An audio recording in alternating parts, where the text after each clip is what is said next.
কি একটা দেশে বাস করি যেখানে খাবারের দামে মৃত্যুর আয়োজন করা হয়। সত্যি রবীন্দ্রনাথ ঠাকুর আসলে ঠিকই বলছেন যে সমাজে মূর্খ সমাজে আসলে কিসের বিশ্ববিদ্যালয়, যে বিশ্ববিদ্যালয় নিয়ে আমাদের অনেক বেশি গর্ব ছিল, অনেক বেশি অহংকার ছিল। সত্যি সেই বিশ্ববিদ্যালয়ের ছাত্ররা যে এরকম একটা নির্মম মনুষ্যত্বহীন একটা কাজ করবে, এটা কখনো কল্পনা করা যায় না। হ্যালো এভরিওয়ান, আসসালামু আলাইকুম। আপনারা অবশ্যই স্ক্রিনে দেখে বুঝতে পারতেছেন যে আমি কার বিষয়ে কী নিয়ে কথা বলতেছি। তো ইনি হচ্ছেন একজন প্রতিবন্ধী, উনি ভারসাম্যহীন একজন মানুষ, তোফাজ্জল। ওনার আসলে কী অপরাধ ছিল? বুঝছি আপনারা চুরির দায়ে ওনাকে এই মৃত্যুদণ্ডটা দিছেন। এখন উনি যে চুরি করছে এটারও কিন্তু কোনো প্রমাণ পাওয়া যায়নি। তাহলে কেন শুধু শুধু ওনাকে আপনারা এইরকম করলেন? আর মারবেনই যখন, তাহলে কেন খাওয়াইছেন? এটা কতটা নিকৃষ্ট একটা কাজ, মানুষের দ্বারা আমার মনে হয় না এটা সম্ভব। আসলে এরা মনে হয় না মানুষ, এরা হচ্ছে মানুষরূপী এক একটা পশু। যদি সত্যি এরা মানুষ হতো তাহলে কিন্তু এরা এটা কখনোই করতে পারতো না, কারণ এটা মানুষের দ্বারা কখনো সম্ভবই না। একটা মানুষ আরও যেই কিনা শিক্ষিত, এদেরকে এরা নাকি আবার শিক্ষিত দাবি করে। আসলে কি এরা শিক্ষিত? এরা নিজেদেরকে মেধাবী বলে দাবি করে।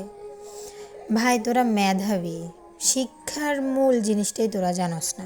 শিক্ষার আসলটাই হচ্ছে মানুষের মনুষ্যত্ব। তোদের ভিতরে সেই মনুষ্যত্বটাই নাই। তোরা নিজেদেরকে কীভাবে তোরা মেধাবী যে জিনিসটা কীভাবে বলস তোরা, আমি বুঝি না। তো আপনাদের কি মনে হয় অবশ্যই কিন্তু কমেন্টে জানাবেন। ভিডিওগুলো যতবারই সামনে আসে সত্যি অনেক বেশি খারাপ লাগে মানুষটার জন্য। যত কিছুই হোক, মানুষটার কিন্তু কোনো দোষ ছিল না। আজ তার বাবা নাই, মা নাই, ভাই নাই, যার জন্য তার কোনো বিচারক নাই, কেউ নাই যে তার জন্য এই বিচারটা মেলাবে বা এটার একটা প্রতিবাদ করবে। উনি সাধারণ একটা মানুষ ছিলেন। আগে কি ছিল, কি করছে, ছাত্রলীগ ছিল না কি ছিল, এত কিছু তো জানার দরকার নাই। লোকটা এখন কি তোমরা সেটা দেখে তার সাথে বিবেচনা করতে। এখন তো সে মানুষের ভারসাম্যহীন একজন মানুষ। তাহলে তাকে তো এইভাবে খাইয়ে দাইয়ে তারপর মারার জিনিসটা সত্যি খুবই খারাপ।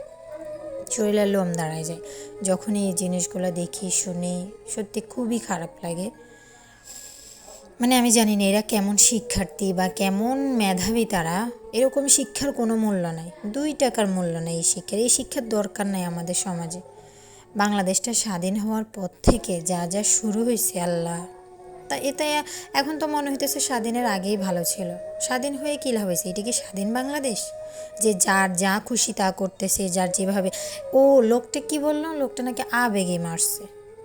তুই আবেগে একজনকে মারি ফেলছস, এটা তোর কেমন আবেগ? তো তোর যদি এটা আবেগে মারা হয় তাহলে এখন তো আমার মনে হয় যে আমাদের সরকারের উচিত ওই লোকটাকেও সেম আবেগে ফাঁসি দেওয়া উচিত। এর বিচার করা উচিত, কঠিন থেকে কঠিনতম শাস্তি দেওয়া উচিত। যারা এই কাজগুলো করছে তাদেরকে অনেক বেশি শাস্তি দেওয়া উচিত। তারা ওই শাস্তিটা যেন তারা কল্পনা করতে না পারে, যাতে নেক্সট টাইম আবেগে কাউকে মেরে না ফেলে, তাও আবার ভাত খাইয়ে। এটাই হবে তাদের জন্য এখন উত্তম শাস্তি। তা আপনাদের কি মনে হয়? আপনাদের মতামতগুলো জানাবেন। সত্যি খুবই খারাপ লাগছে ওনার বিষয়টা, অনেক বেশি খারাপ লাগছে, তার জন্য আপনাদের সাথে বলা। আপনারা কিন্তু অবশ্যই জানাবেন আপনাদের মতামত। তো আল্লাহ হাফেজ।